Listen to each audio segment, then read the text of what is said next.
Fabienne Leblévec, car la thématique cette année de la Fabrique du Citoyen, c'est ralentir. Ralentir dans un monde aujourd'hui où nous sommes hyper sollicités, nous sommes dans l'hypervigilance sans cesse, dans la rapidité, avec une charge mentale très importante. Et l'idée, c'est de se demander comment on peut faire dans ce monde-là l'éloge de la lenteur.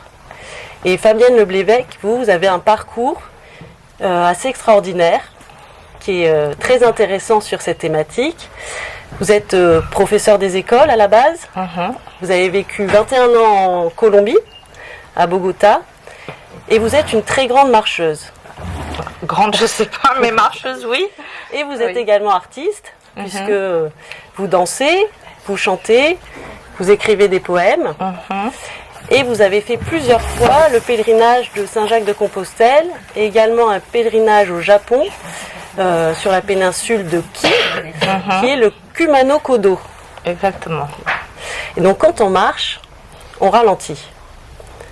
Alors vous, dans tout ce parcours, quel est votre rapport à la lenteur ? Bien, alors déjà je vais dire bonjour à tous. Et puis je vais commencer par la fin, tiens. Je vais commencer par remercier. Je vais partir dans tous les sens. Et je vais marcher comme je parle et je vais parler comme je marche. Donc je risque de faire beaucoup de détours et de raccourcis. Si je me perds en chemin, vous me reprendrez, vous me remettrez sur le chemin. J'ai l'intention de parler sans notes et sans photos.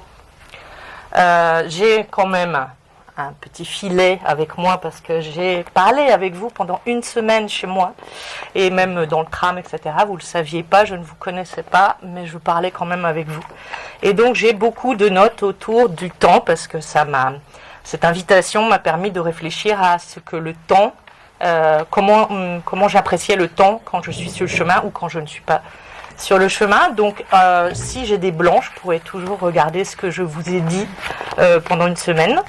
Et puis, je vous disais que j'allais commencer par la fin, par les remerciements. Je remercie vraiment Marie-Pierre Rassat qui m'a invitée à cette Fabrique du Citoyen que je ne connaissais pas et que je découvre. Et que je trouve que c'est une merveilleuse idée de consacrer un moment à la réflexion, à comment on pourrait se changer nous-mêmes ou changer la société ou changer notre façon de vivre. Voilà.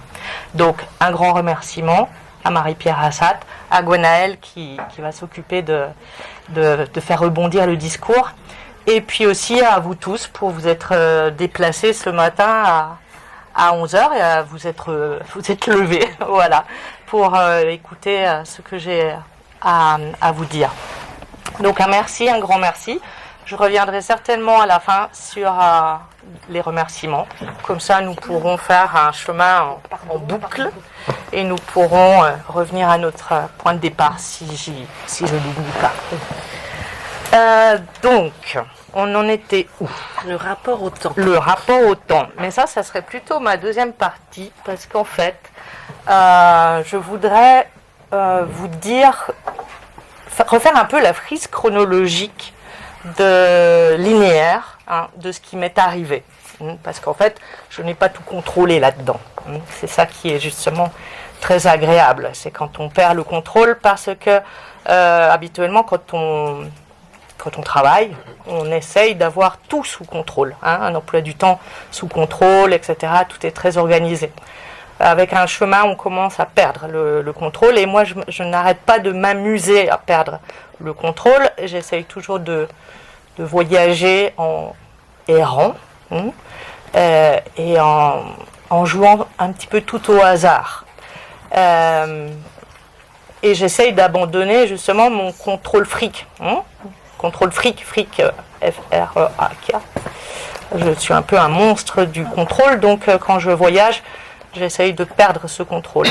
C'est un peu, je pense, ce qui fait la différence entre voyager et visiter, entre le voyage et être un touriste. Je ne dis pas du tout que être touriste c'est mal, pas du tout. Il y a des personnes qui ont une semaine de vacances par an et il faut qu'ils aient vu et senti et le maximum de choses pendant cette semaine, donc ils l'organisent énormément. Je ne leur jette pas du tout la pierre. Moi, j'ai la chance d'avoir 2 mois, et juillet, août, tous les ans depuis toujours. Donc, en 2 mois, effectivement, on a le temps de se perdre et d'errer. Alors, je vais reprendre avec l'appel. Parce que partir sur un chemin, il y a un appel. Et peut-être qu'ici, il y a justement des pèlerins comme Daniel, et certainement qu'elle a reçu elle aussi un appel un jour dans sa vie avec le chemin. Et Marie-France qui sont pèlerins. L'appel, c'est l'appel à l'aventure, hein. C'est comme le voyage du héros. On croise le chemin à un moment donné. Vous êtes en train de croiser le chemin. Et peut-être que ce sera l'appel pour vous, et peut-être que vous partirez après cette rencontre que nous étions en train de faire, et justement rencontrer le chemin. Alors des fois on le rencontre par un documentaire, on le rencontre par un petit papier, ou parce que quelqu'un nous en a parlé, etc. Un livre. Un livre ou un film, ou une rencontre avec une personne qui l'a fait. Pour ma part, c'est un petit peu tout ça qui m'est arrivé, hein. J'en avais entendu parler, parce qu'en vivant en France, on en entend forcément parler. En plus, moi, j'habitais à côté de Vézelay, je suis originaire de Dijon. Donc, à Vézelay, il y a un des fameux départs du chemin, quoi. Donc, j'avais déjà vu sur le bord de la route des gens qui marchaient. Et je m'étais bien demandé ce qu'ils étaient en train de faire. Et on m'avait dit, ce sont des pèlerins de Compostelle. Mais ça, j'avais 20-25 ans. Et moi, l'appel, je pourrais dire, parce qu'il y a quelque chose au niveau du temps.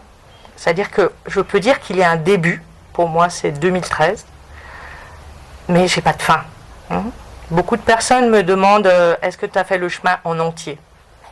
Le mot entier n'a aucun sens pour le chemin. Parce qu'on peut dire qu'il a un début, mais il n'a pas de fin. Parce on y retourne tout le temps, c'est très addictif, etc. Donc pour moi je peux dire quand il a commencé, mais je ne peux pas dire quand il se terminera. Il se terminera avec ma mort, pour mon chemin. Et ça c'est par rapport au temps. Et par rapport à l'espace, c'est assez rigolo parce que c'est le contraire. C'est le contraire. Il n'a pas de début, mais il a une fin. Je parle de Compostelle. C'est-à-dire qu'il a plein de débuts, on peut partir de là où, n'importe où. Habituellement, un pèlerin, le chemin, il commence quand il ouvre la porte de chez lui et qu'il sort, qu'il abandonne son foyer, qu'il laisse tout derrière lui, qu'il part en chemin. Donc, il peut avoir plein de débuts, et la fin, bien, ça sera donc l'arrivée à Compostelle. Donc, pour moi, 2013, que se passe-t-il ? Eh bien, ils me disent que j'ai un nodule dans le sein et que c'est peut-être cancéreux. Et que je dois faire des biopsies. Et que ça sera soit vert, soit rouge. Voilà. Je décide, j'ai de vie à ce moment-là en Colombie, je décide, comme j'ai eu juillet-août libre, je décide de faire ces examens en France, en juillet, en arrivant. Et cette fois-ci, je ne prévois absolument rien pour juillet-août. Puisque je ne sais pas ce qui va se passer. Et donc, je pense... Si c'est rouge, je me lance dans un chemin de chimiothérapie. Si c'est vert, je pars à Saint-Jacques-de-Compostelle. Alors pourquoi je ne suis pas croyante catholique, je tiens à le préciser, mais à ce moment-là, je veux remercier pour moi. Je me dis que feu vert, si j'ai le feu vert, ça veut dire que j'ai un corps et que il faut que j'en profite parce qu'un jour je ne l'aurai plus. Et donc tout ce potentiel, je dois l'utiliser. Une force vitale en fait. Et je dois remercier. Remercier, comme je vous dis, c'est pas remercier Dieu, parce que Dieu pour moi c'est 4 lettres sur un papier et je le connais pas très bien en fait. Mais c'est remercier d'avoir un corps. Donc voilà. J'arrive en France en juillet 2013, je fais mes examens, je reçois un coup de fil de laboratoire, c'est feu vert. Je vais à Decathlon, je m'achète un sac, je m'achète des chaussures. Sauf que c'est jamais aussi facile que ça. Pourtant, j'aurais dû être super heureuse, que tout allait bien pour moi, être euphorique. Eh bien non. J'arrive à Decathlon, Et là, je crève de trouille, hein, en fait. Je vois les rayons qui font comme ça, et en fait, j'abandonne tout. Je me fais un caddie avec un sac, avec des chaussures, avec tout ce qu'il faut, et je l'abandonne dans les rayons et je pars en courant. La nuit, j'ai des cauchemars abominables. Parce que commencer, c'est dur. Parce que partir, c'est dur. C'est l'inconnu, en fait. Donc j'avais peur, je ne savais absolument pas à quoi ressemblait le chemin. Pourtant, j'étais déjà randonneuse. J'avais randonné toujours à peu près 5, 6, 7 jours, Alpes, Pyrénées, etc. Mais ce chemin, je ne le connaissais pas, je ne savais pas à quoi ça ressemblait. En rando, je partais toujours dans des groupes. Là, je partais seule. Donc je ne savais pas comment j'allais manger, comment j'allais dormir. Tout ça, ça m'inquiétait beaucoup. Et je me souviens la nuit avoir eu des cauchemars qui avaient des plantes carnivores qui me mangeaient les fesses. Voilà. Ça va, vous me suivez dans mon chemin? Tout va bien? Bon, je vais essayer de me détendre aussi. Et puis parfois j'utilise des gros mots, hein, je vous préviens, mais j'adore le langage argotique et trivial. Il n'y a pas d'enfant. Voilà. C'est bon. Donc pas de souci.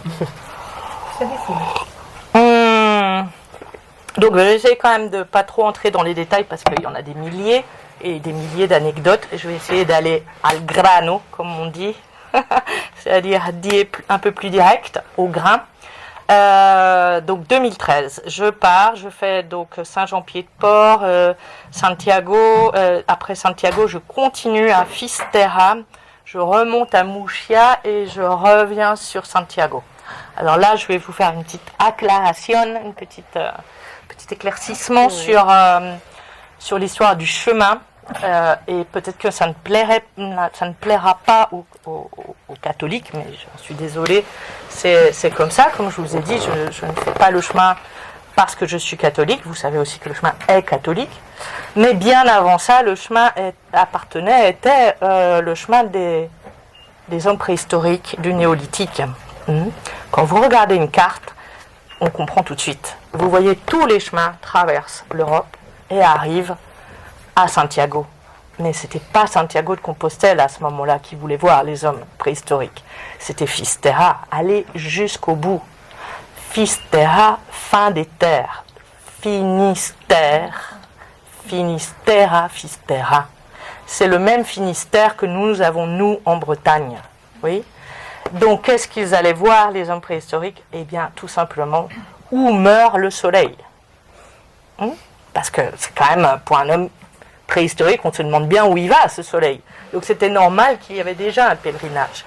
Et donc, quand on voit la carte, on voit qu'il venait de toute l'Europe pour aller à ce point. Et donc, moi, je ne suis pas catholique, mais je suis païenne. Païenne, ça veut dire paysan. C'est-à-dire que moi, j'adore le soleil, les saisons, la lune, les éléments, la mer, tout ça. Je crois que j'étais animiste avant de connaître ce mot. Quand j'étais toute enfant, j'adorais déjà toutes ces choses-là. J'ai découvert le mot animiste quand j'étais au collège-lycée et j'ai dit « Ah, mon Dieu, c'est moi !» Voilà. « Ah, mon Dieu, je suis animiste. » Oui. Donc, effectivement, j'ai découvert ça du chemin et c'est la course au soleil.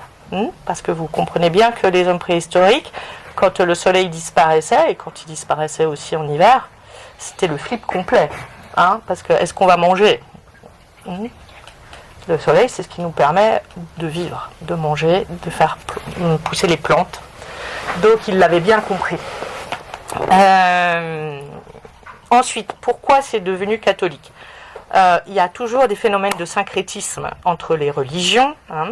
Et pour le catholicisme, c'est beaucoup plus facile de venir sur un site païen, parce que comme ça, les gens vont continuer d'y aller, et au bout de plusieurs générations, ils ne sauront plus pourquoi ils venaient, mais ils viendront aussi pour le catholique. Oui.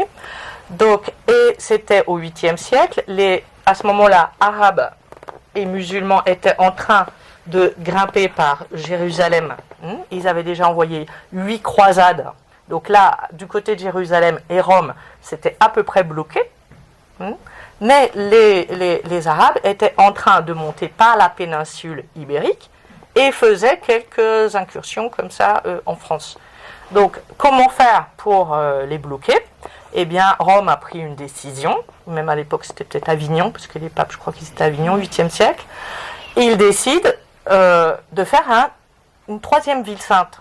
Donc, Jérusalem, Rome, et ils se disent, on va faire un troisième point, c'est de la géopolitique, à Santiago, on va dire qu'on a trouvé les ossements, la tombe de Saint-Jacques, parce qu'il fallait quand même, Saint-Jacques le Majeur, il fallait quand même quelqu'un d'important par rapport au Christ, donc il avait côtoyé directement le Christ, donc ils disent, on a trouvé ici son tombeau, et comme je vous le dis, je ne critique absolument pas l'histoire et les catholiques, mais c'est comme ça que ça s'est passé, et donc ils envoient, en fait, ça permet d'envoyer un grand nombre de personnes et de pèlerins, et ça fait blocus. Ça fait un tampon, ça bloque. Donc c'est les 3 zones géographiques importantes pour bloquer les envahisseurs. Donc après ça, ce qui est très bien, c'est que ça va faire comme un mouvement d'Internet. C'est l'Internet du Moyen-Âge, avec tous ces pèlerins qui vont partir en direction de Santiago. Ils vont emmener avec eux toute la culture. Et aussi, ça va faire un rail gigantesque. Donc, on va retrouver depuis l'abbaye de Cluny, justement dans ma région en Bourgogne, et tout ce qui est abbaye de Cîteaux, etc., les constructeurs de cathédrales, les compagnons de l'époque, vont circuler, les artisans, etc., vont circuler les manuscrits sur ce rail, qui va être donc un rail catholique. Voilà. Et qui, aujourd'hui, il y a toujours des personnes donc catholiques qui vont à Santiago. Et à Santiago, on peut aller réclamer à sa compostelle, oui, c'est-à-dire son diplôme comme quoi on est arrivé à Saint-Jacques de Compostelle. Je n'y suis pas allée. Voilà, je n'y suis pas allée puisque je ne vais pas m'accaparer ou prendre un diplôme qui ne correspond pas à mes croyances. Oui, puisque je ne suis même pas baptisée. Donc je ne voudrais pas offenser justement et par respect des personnes qui justement sont dans cette religion, je ne vais pas la chercher. Voilà. Je crois que je me suis bien égarée en chemin là, mais ça va, tout va bien, vous me suivez? Alors, je termine le chemin de 2013 et au bout du 10e jour, ça c'est par rapport au temps, justement parce que souvent on n'est pas dedans et on entre dedans au 10e jour. Mais ça je l'ai remarqué pour tous mes voyages. Je suis pas dedans du 0 au 10. Je suis encore chez moi, dans ma profession, je suis encore à Bogota, et on sent, il y a un clic qui se fait, mais ça, c'est à peu près dans tous mes voyages, et je sens que ce clic, il est au 10e jour. D'où l'intérêt du long. Et on va revenir sur le long ensuite. Donc, 2013, je termine ce truc. Ah oui, et je me dis, au bout du 10e jour, je détestais ça de 0 à 10. Je trouvais ça nul, le chemin. Et au 10, je dis, oh là là, mais j'adore, je vais faire ça toute ma vie, je sais ce que je vais faire jusqu'à ma mort, je marcherai. Voilà. Donc là, j'avais fait Saint-Jean-Pied-de-Port, donc Fisterra. Et après ça, je remonte toujours à Mouchia et je reviens en arrière jusqu'à Santiago, ce qui me fait un petit triangle comme ça à la fin, qui me permet de faire le deuil du chemin. Parce que entrer dans le chemin, c'est dur. Sortir du chemin, c'est dur.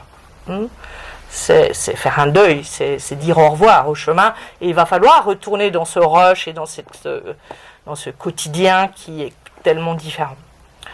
Voilà.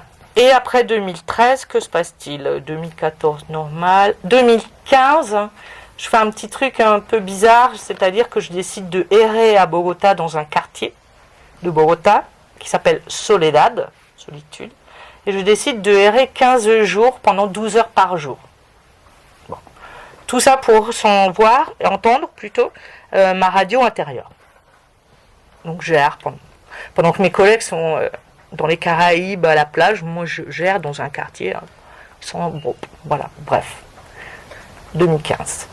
2015, je décide aussi, parce qu'en fait, je me lance des petits trucs comme ça, des petits défis sans me rendre compte. Je me demande ce que ça fait de ne pas pouvoir se communiquer.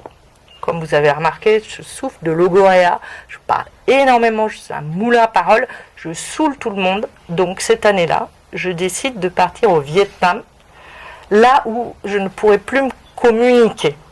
J'arrive à Hanoï, les gens parlent anglais, donc ça va pas. Je monte plus haut, je vais à Sapa, les gens continuent de parler anglais, donc j'arrive à me débrouiller. Donc je monte encore plus haut, je vais à la frontière chinoise et vietnamienne.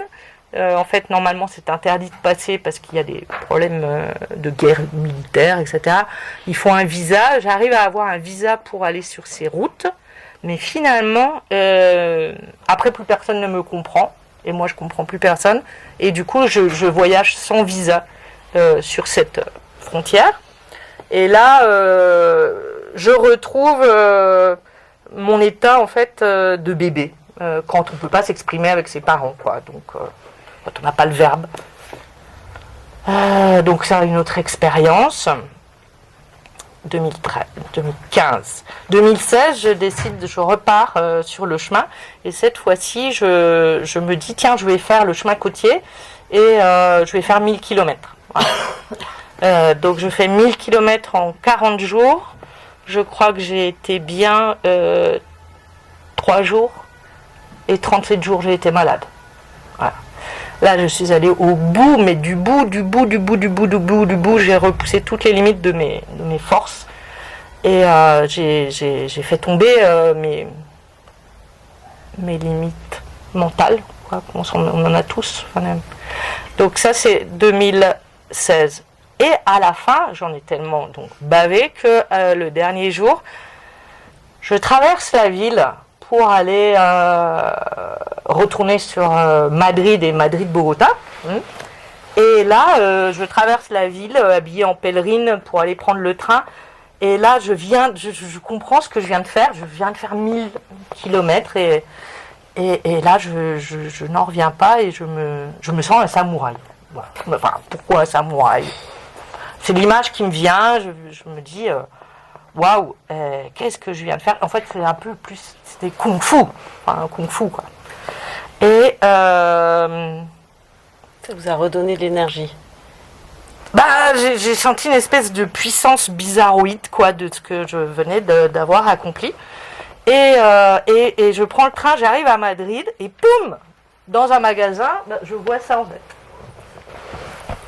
Je vois ça accroché dans un magasin, et je me dis waouh, je vais me l'acheter, et comme ça sera ma coupe, ma récompense. Parce qu'on est incroyable, hein, on a tout le temps besoin de récompense, quoi. On peut pas s'en empêcher, quoi. Donc je me dis ça sera ma récompense. Je me crois un samouraï, donc ouais, ça ressemble à un truc asiatique. Je prends ça. Donc après je commence à marcher super fièrement à Bogota avec mon dragon. Et l'année suivante, 2017, je dis, je sais pas quoi faire. Puisque je me prends pour un samouraï, j'ai qu'à partir au pays des samouraïs. Donc je m'achète un ticket d'avion pour le Japon. En long, va permettre qu'on va devenir perméable avec le monde. Des fois je dis, je sens plus de frontières entre le monde et moi. Parce qu'on est tout le temps, on est aussi exposé aux intempéries, par exemple. Donc on est, des fois quand on est en ville et au travail, etc., il pleut, mais on la sent pas finalement, la pluie. Parce qu'on est tout le temps abrité, quoi. Là, on est en dessous. Donc ça fait on s'inscrit dans le monde. Et je sens qu'on s'inscrit dans la géographie. Et la géographie déteint sur nous. Moi, j'ai l'impression que quand je croise les pèlerins, ils ont du ciel bleu dans les yeux. En fait, il y a une sortie de la vie. C'est un changement d'aiguillage. On entre dans une autre dimension. Voilà.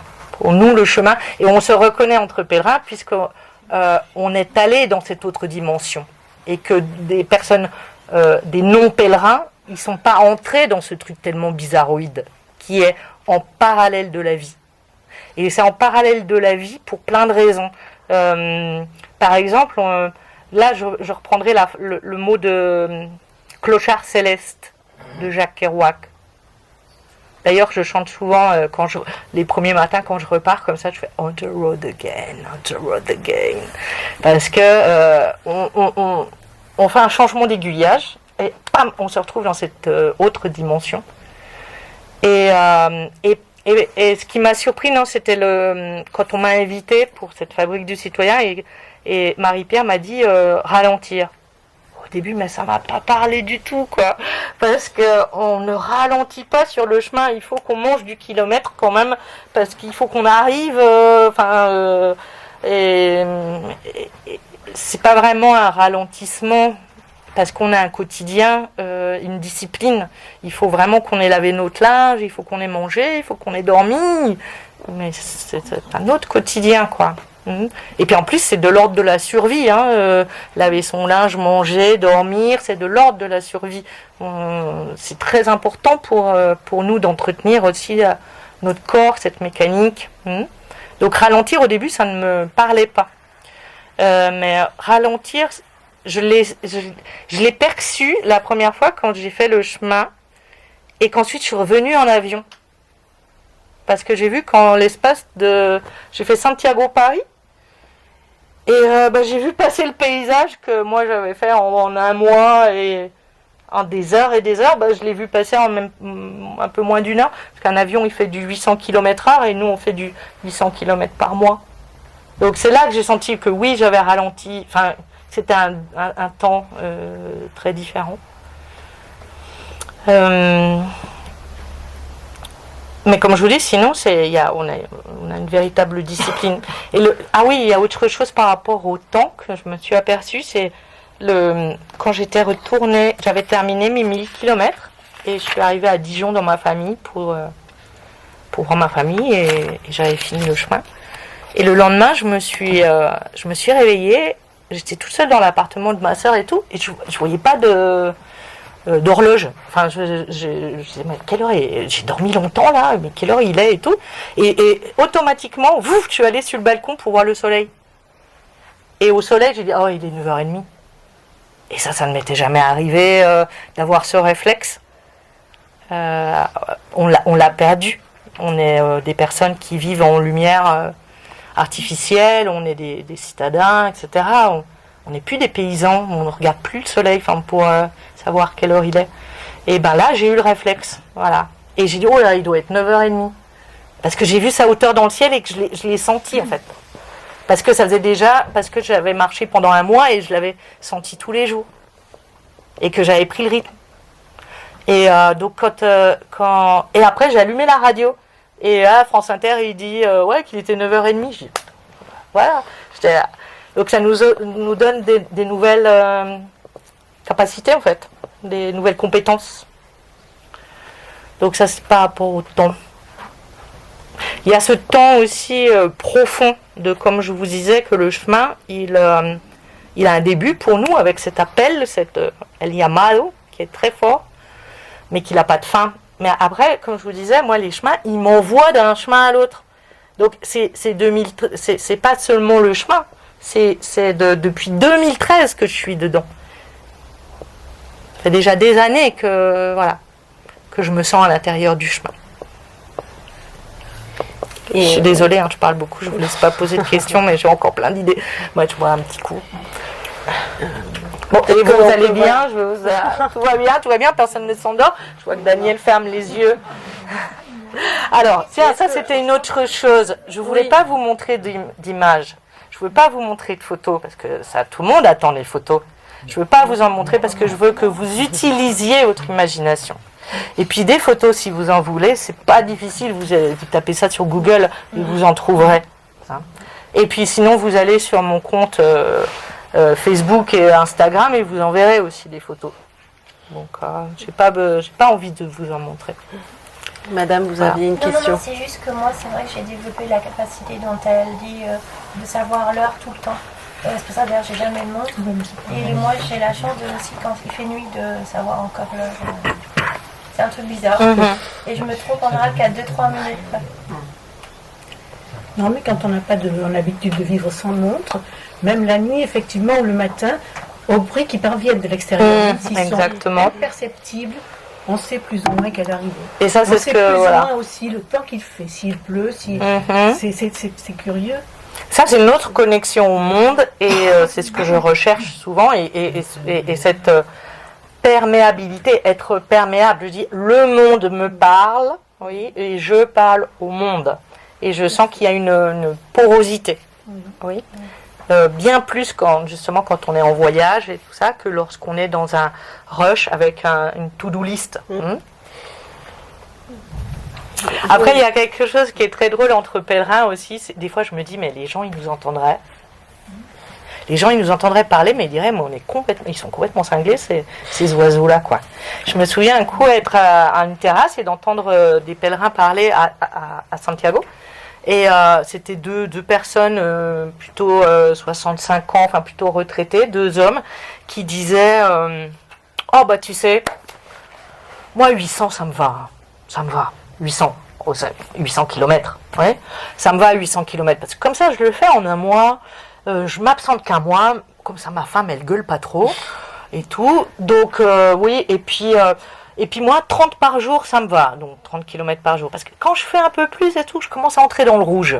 Donc voilà. Et je me disais, mais s'il y avait des gens qui nous écoutaient comme ça, de faire des 800 km, des 1000 km, je disais, mais c'est qui ces oiseaux-là? Enfin, ils sont complètement fous, quoi. Et c'est ça aussi la fraternité qu'on a entre pèlerins. Moi, je viens d'arriver à Bordeaux, je connais personne. Et je m'installe. Et immédiatement, comment rencontrer des gens? Je me suis mis immédiatement en relation avec les associations de Saint-Jacques-de-Compostelle. Comme ça, j'ai pu rencontrer Daniel, etc. et tout le groupe. Et on sait que... je me suis dit, il y avait une copine de Bogota qui me disait, alors, tu rencontres des gens, etc. Je dis, ah bah ça y est, je sais déjà que j'ai des grands frères et des grandes sœurs à Bordeaux. Et que si je suis en difficulté... imaginons, je sais pas, je suis à l'hôpital et puis il faut aller arroser mes plantes chez moi ou je sais pas quoi. Je sais que je contacterai mes amis pèlerins.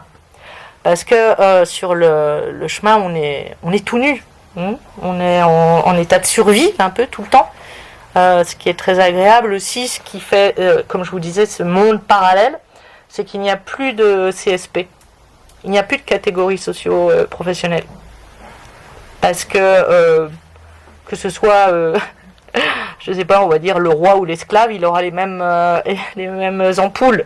Enfin, que ce soit le proviseur de lycée ou la femme de ménage ou le chauffeur routier ou l'ingénieur des ponts et chaussées, on aura tous les mêmes ampoules.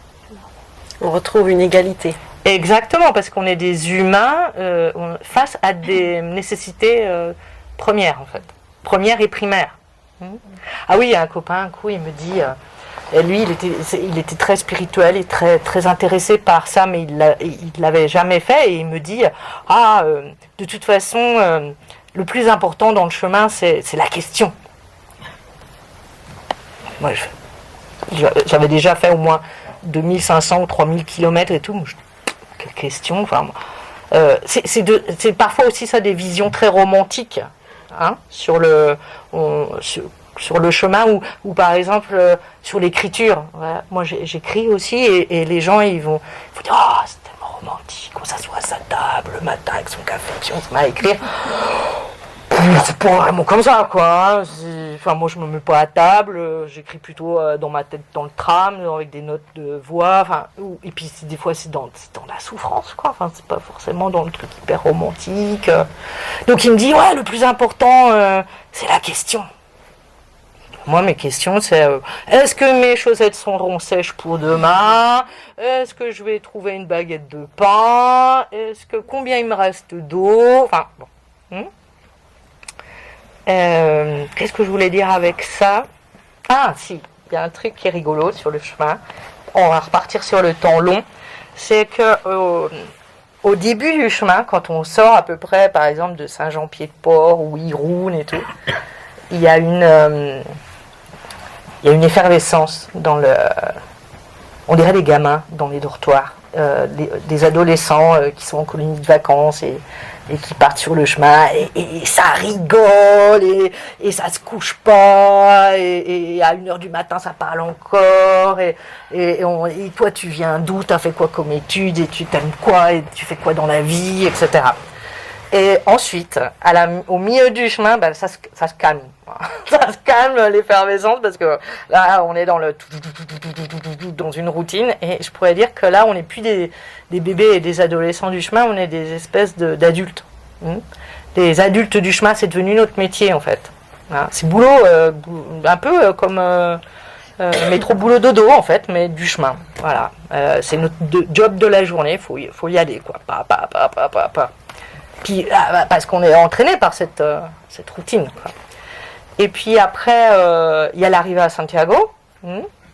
Et moi, comme je continue après, déjà après, il y a beaucoup moins de monde, parce qu'il y a beaucoup de personnes qui s'arrêtent à Santiago et qui ne vont pas jusqu'à la fin des terres. Et là, moi, c'est une de mes parties préférées, parce qu'on est les retraités du chemin, on est les petits vieux du chemin, on est les vieux sages du chemin, là, c'est le silence dans les dortoirs, on ne parle plus, on est calme. Déjà, pourquoi parler, quoi, parce que, enfin, on va parler de quoi, on ne parle plus de nos ampoules, puisqu'on a tous les mêmes, et de toute façon, en parler, est-ce que ça va les soigner? Non. Donc, on arrête de se plaindre. Et donc c'est beaucoup plus calme, beaucoup plus silencieux et tout. Et comme moi je vais à Fisterra et que je reviens à Santiago pour partir, et ben là je marche à l'envers. Et comme je marche à l'envers, je croise les gens qui vont à la mer. Donc je les vois tout illuminés. Ce visage, le pèlerin a un visage différent. Le pèlerin qui a fait 800 km, parce que 800 ou 1000, parce que il y a des personnes qui le font sur une semaine et je ne leur jetterai pas la pierre non plus. C'est très très bien s'ils ont une semaine et qu'ils peuvent dédier qu'une semaine, ils le font en une semaine. Mais la géographie ne va pas s'incruster en eux de la même manière. Et les personnes qui les font en groupe aussi, parce que pour moi le chemin ça se fait seul. Et donc on les voit arriver, et puis moi ils me croisent, et on se dit, entre pèlerins, on se dit bon chemin. Buen camino, on se dit ultreia, qui vient du latin et qui veut dire, on franchit les limites, c'est comme outrage, ultreia, c'est aller franchir les limites.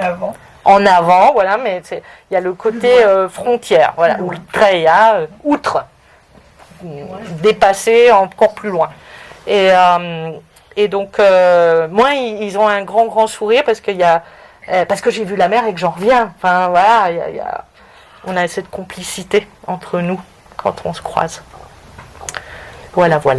Alors, le temps file. Oui, d'ailleurs, quelle heure est-il? Midi.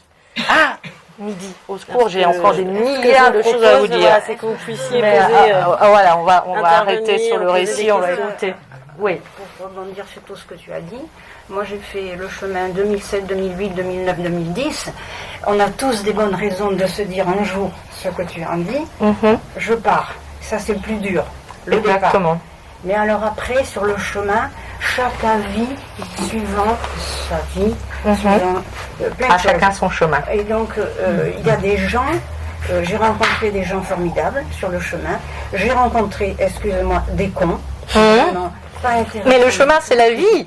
Pourquoi les gens seraient meilleurs sur le chemin? Non, c'est microcosme, macrocosme. C'est le reflet de notre société. Il y a des gens qui m'ont marqué, dont je me souviendrai toujours, et puis les autres, les cons, on les laisse derrière. Mais ce que je trouve, c'est que chacun, je le redis, vit ce chemin suivant. Il y en a plein. Soit c'est religieux, soit c'est sportif, soit il y a des gens, ce sont des défis. C'est devenu aussi pour rencontrer des filles. Il y a d'ailleurs des stèles, des gens gravement malades. J'ai rencontré des gens qui avaient des cancers et qui se mettaient ce dernier défi dans leur vie. Mais c'est quand même extraordinaire. On marche. Ça m'est arrivé de dire, mais qu'est-ce que je fous là? La prochaine gare rentre.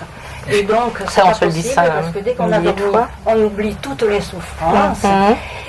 Et c'est quelque chose qu'on vit de l'intérieur. Et perso, moi, je ne peux pas raconter tout ce qui s'est passé dans moi ni dans ma tête, parce que c'est personnel. Et quand je suis rentrée, à chaque fois, je reste au moins 15 jours où j'arrive pas bien à m'adapter au bruit et tout. Et ça m'est arrivé de pleurer chez moi parce que est évacué. Et vraiment, tous les gens qui marchent, si vous avez l'occasion, quel que soit le tronçon que vous faites, hein, c'est quand même quelque chose. Tu te vides la tête. Et surtout, tu penses, il y a des choses que tu découvres en toi que tu n'imaginais pas. Moi, je n'imaginais pas que je pouvais faire tout ça. Mais après, j'étais drôlement fière de moi. Hein. Mais c'est extraordinaire. Marcher. Le poids dans le dos. T'en as marre, où il est ce refuge. Et quand tu y es, tu oublies tout. Et le lendemain matin, tu repars. Et tu fais des belles rencontres. Il y a beaucoup d'étrangers. Et c'est extraordinaire. Moi, je suis émerveillée. Et ceux qui aiment marcher, moi, je vous conseille de faire ça. Parce que c'est vraiment une expérience, s'il y en a qui l'ont fait. Moi, je ne veux pas faire le deuil du chemin. J'y pense quand je vois des marcheurs à Bordeaux et tout ça. J'ai envie de repartir et tout. Et j'ai rencontré des gens à Bordeaux, ils étaient jusqu'à Compostelle et ils repartaient jusqu'à Jérusalem. On fait des rencontres mais extraordinaires. Et quand tu arrives sur la place, et là tu retrouves des gens que tu avais laissés sur le chemin. Waouh. Et on se prend, j'ai pleuré. Et voilà quoi. Mais moi, mon diplôme, je suis allée le chercher. Parce qu'il est que pour moi, mais j'étais fière. J'ai vu comment je m'appelais en latin, mais non, mais c'est, voilà. Donc le chemin, c'est un truc, marcher, c'est pas que le chemin.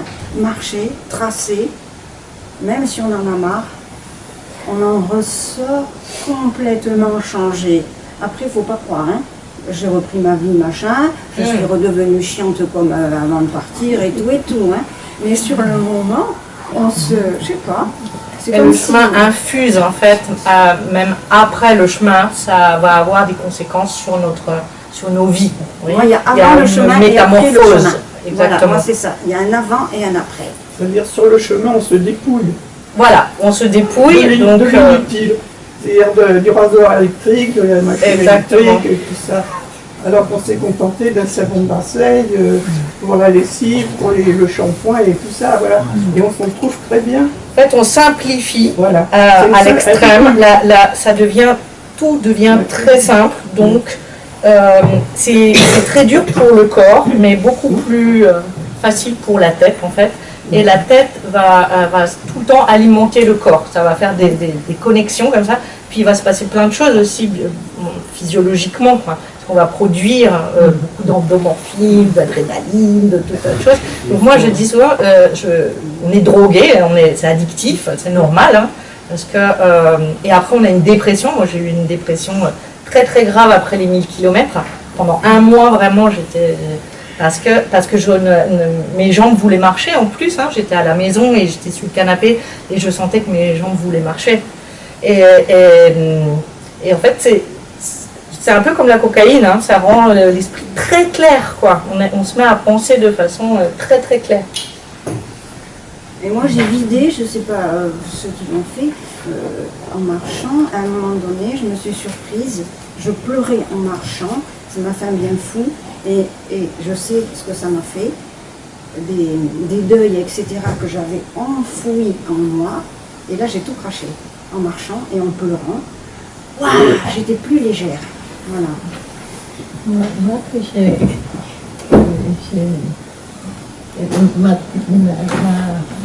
malgré bien le stress qu'il laissait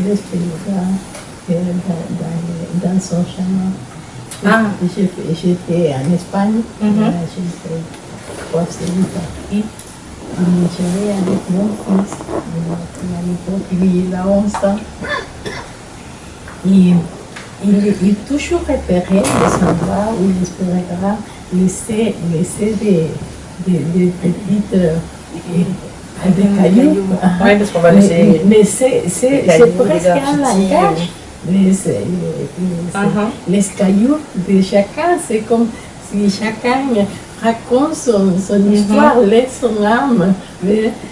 Parce qu'on est seul, mais en même temps on est à l'intérieur d'une communauté, c'est un peu comme le zen, quand on fait le zazen, etc. Parce que c'est comme il y a la sangha, c'est-à-dire la communauté, oui.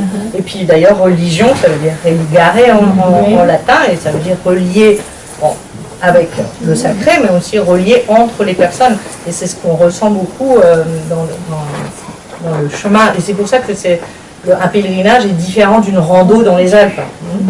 Moi, quand je partais en rando dans les Alpes, dans les Pyrénées, tout ça, je me sens plutôt une bergère en fait. Je me sens plutôt, je suis comme ça, quoi, en communion avec la nature.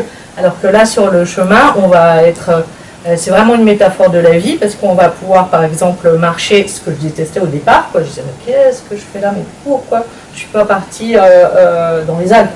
Parce qu'on va marcher à côté de l'autoroute, des fois pendant des heures, on va passer par le lotissement, après on va passer par la décharge, après...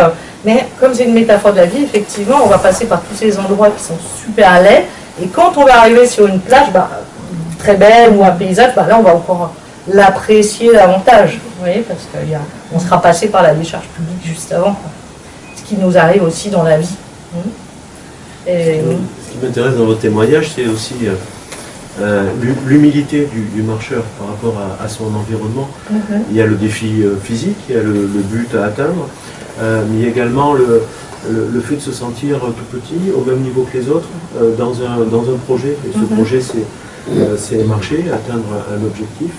Ce qui m'amène à une question, quand vous avez parlé du Vietnam, et du Nord-Vietnam, la région de Sapa, je suppose que vous avez tenté de passer la frontière à Lao Cai, peut-être, un gros poste de frontière. Moi j'y étais au mois d'octobre, et on a eu dans notre programme, moi j'étais en touriste, le contact avec la population, tout en étant évidemment prudent, ne pas être intrusif.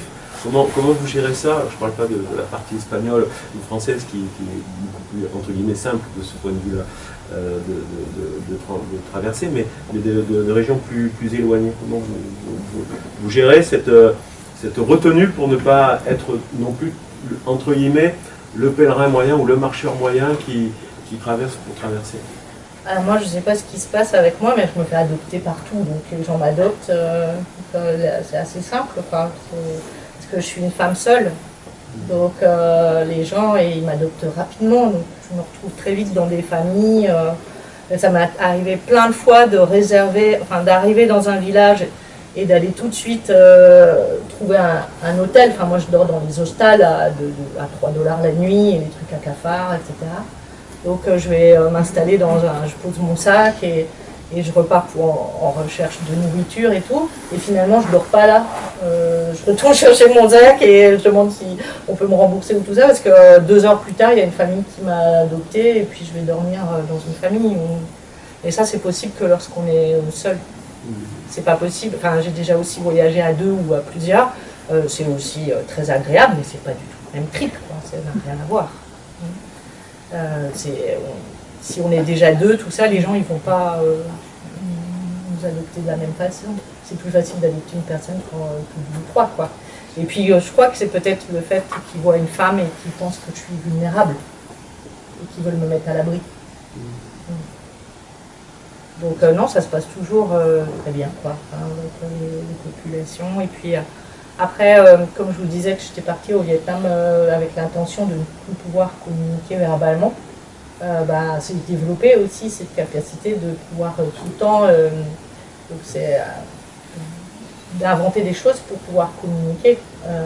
Donc soit je dessine dans des cahiers, soit je fais des grimaces, soit je mime, voilà. Et puis il y a une autre chose aussi, c'est le silence avec les gens. On peut être, ça s'appelle, on va dire Ishin Denchi en japonais, c'est de cœur à cœur et d'esprit à esprit. Donc ça c'est aussi ce que j'ai appris quand j'ai fait des vœux de silence de 2 mois, c'est que on peut être bien ensemble, on peut être heureux ensemble sans parler. Ça je l'ai appris au Japon. En Colombie c'est tout le contraire, par exemple. On est des hystériques rococo. On ne peut jamais s'empêcher de parler. Il faut parler, il faut remplir le vide. Oui. Là, on est le curseur de l'autre côté quand on est au Japon, donc c'est le silence, Ishin Denchi. Et Et un coup, ça m'a fait rire parce que c'était pas quand je lui ai fait le vœu de silence, ça c'était en 2018. Un coup, ça faisait des jours et des jours que j'avais pas eu de conversation. Et puis j'arrive dans un parc et je vois il y avait un monsieur qui était en train de lancer du riz aux grosses cartes koi. Il y en avait plein, c'était énorme et elle faisait des sauts comme ça. Donc moi je m'assois à côté de lui parce que j'avais très envie de partager ça, quoi. Et donc moi je commençais à faire, alors là vraiment en bonne colombienne, quoi. Ouais, à chaque fois qu'il sautait le poisson et tout. Et le japonais à côté de moi, mais il était complètement fermé, silencieux, il continuait de lancer son riz. Il me jetait des coups d'œil en disant mais elle est complètement tarée celle-là, elle est folle et tout. Et ben, c'est lui qui a gagné, quoi. J'ai pas pu l'emmener dans mon monde colombien, exubérant et hystérique. Ben, je me suis mis à côté de lui sans parler. Et à chaque fois qu'il y avait une carte qui sautait et tout, je me disais, je suis sûre que dans sa tête il est en train de crier comme moi, quoi. Voilà. Voilà, si je peux faire un petit résumé de ma relation avec les populations et les gens que je rencontre. Après, l'humilité, vous avez parlé d'humilité, moi on a un côté très égaux forcément, hein, quand on termine un chemin, que je viens de faire 1000 km, ou qu'on se dit tiens je viens de refaire 2500 ou ces dernières années, on a l'ego, quoi, mais le chemin il vous met des baffes à l'ego tellement, par exemple le chemin de 2016, je partais la fleur au fusil parce que j'en avais déjà fait un, donc ouais, facile, je connais, je sais comment ça marche. Mais le chemin m'a mis une énorme claque, quoi, et c'est pour ça que j'ai été malade pendant 37 jours sur 40. Et le chemin de 2020, je me souviens, c'est pareil, je suis arrivée avec mon ego surdimensionné, et j'ai démarré au puits, et je me suis paumée dans les bois. J'avais 2 GR, je suis partie sur l'autre. Après, il fallait que je marche 15 ou 20 km de plus pour récupérer, etc. Je suis descendue de l'autre côté de la montagne, et là, c'est pareil, le chemin, il va... Voilà, tu te crois super forte, tu te crois superwoman, et puis tu l'es pas, quoi. Notre relation aussi avec les autres pèlerins, parce que la première fois, on se dit, je viens de faire 800, et tout, je suis bonne, et tout. Mais sauf qu'on rencontre des gens qui en ont fait 10 000. Moi, ça m'est arrivé j'ai rencontré des Tchétchènes qui venaient de Tchétchénie. Ça faisait 6 mois qu'ils marchaient. Et ils dormaient dehors, parce qu'ils n'avaient pas d'argent, ils ne pouvaient pas se payer de dortoir, ni d'hôtel, ni quoi que ce soit. Et ils faisaient la manche pour pouvoir avoir... il y a aussi les clochards du chemin. Il y a des gens qui vivent sur le chemin. Parce qu'ils n'en sont jamais sortis des fois, ou parce qu'ils ne peuvent plus retourner dans le quotidien. J'ai rencontré des gens qui venaient d'Autriche, à pied. J'ai rencontré un petit jeune qui ne pouvait pas arriver à Santiago, parce qu'il avait peur d'arriver à Santiago, parce que qu'est-ce que je fais après? Est-ce que je pars travailler, ou est-ce que je refais des études? Et comme il n'arrivait pas à décider, il n'arrivait pas à Santiago, et donc il faisait le chemin en sens inverse à tout moment, quoi. J'ai rencontré Françoise qui avait 79 ans et qui venait de Fatima et qui venait de faire 2500 km à pied et qui marchait à 90 degrés. Hein. Elle avait eu 11 enfants, hein, donc, et elle marchait comme ça, et elle me dit, et je lui dis, vous marchiez avant dans votre vie? Jamais. Et pas une ampoule, rien. Voilà. Bon, elle venait de faire 2500 km. Voilà. J'ai rencontré un Français aussi qui avait 80 ans et c'était son 15e chemin. Comme je vous dis, le chemin n'a pas de fin. Il faut qu'on termine sur cette magnifique phrase. Le chemin n'a pas de fin. Oui. Non, moi je vous avais dit que je terminerais parce que j'ai commencé par les remerciements. Et donc, si vous me permettez, je vais vous lire les remerciements que j'ai faits aux personnes que j'ai rencontrées dans mon chemin de 2016, quand je venais de faire 1000 km. Et sur ça, on pourra conclure. Alors, je l'ai retraduit, il est en espagnol, alors je l'ai retraduit quelque part, par contre, voilà, me lire. Alors, remerciements aux personnes qui ont croisé mon chemin. Merci aux jeunes qui criaient depuis son balcon « Bon chemin, tu avances très bien !» quand j'allais très mal. Alors, merci aux filles qui ont dormi ensemble dans le même lit pour me donner un lit. Merci au garçon qui m'a donné les premiers murs de la saison parce que j'avais une tête de fan malade. Merci au grand-père qui m'a donné sa canne parce que je boitais et je me j'avais pour Cannes un sapin de Noël en fait. Merci à l'homme du bar qui a installé un matelas dans son hangar à bière pour que je ne dorme pas dans la rue. Merci à l'homme qui a démarré sa voiture pour me conduire à l'hôpital à 11h du soir et qui m'a attendu dans le couloir comme si j'étais sa fille. Merci au médecin qui me parlait de la Colombie pour me distraire pendant que l'infirmière me recousait les pieds. Merci aux femmes qui se sont arrêtées pendant que quand je faisais de l'autostop à la recherche d'un magasin pour acheter de nouvelles chaussures. Merci au propriétaire du bar qui m'attendait à la sortie du bois avec sa voiture pour me rendre mon portefeuille que j'avais oublié sur le comptoir et qui contenait mon passeport et ma carte Visa. Merci aux je ne sais combien de serveurs qui me préparèrent des sacs en plastique remplis de glace pour soulager mes pieds. Merci à l'homme qui a fait chauffer son pistolet à colle pour coller mes semelles indomptables. Merci à l'homme qui a bandé mes pieds pour que je puisse marcher le lendemain. Merci à la fille qui m'a donné son briquet pour désinfecter les aiguilles qui me servaient le soir pour percer mes ampoules. Merci à la femme qui m'a offert un café dans sa cuisine parce qu'il n'y avait pas de bar dans le village. Merci à la grand-mère qui m'a offert une chaise sous son parasol pour me reposer à l'ombre. Et merci à d'autres et d'autres et d'autres et encore d'autres personnes que j'ai rencontrées et je rencontrerai dans le futur. Parce que comme le chemin ne s'arrête pas, je repars au mois de mai et cette fois-ci je partirai en direction de la Corée du Sud où il y a également un chemin sur l'île de Jeju. Et donc, je ne sais pas ce qui m'attend. On va voir ce qui se passera à Jeju. En tout cas, je vous remercie à vous infiniment. Merci à Gwenaëlle, merci à Marie-Pierre Rassad de m'avoir invité. Et je vous souhaite bon chemin à tous. Merci. Merci.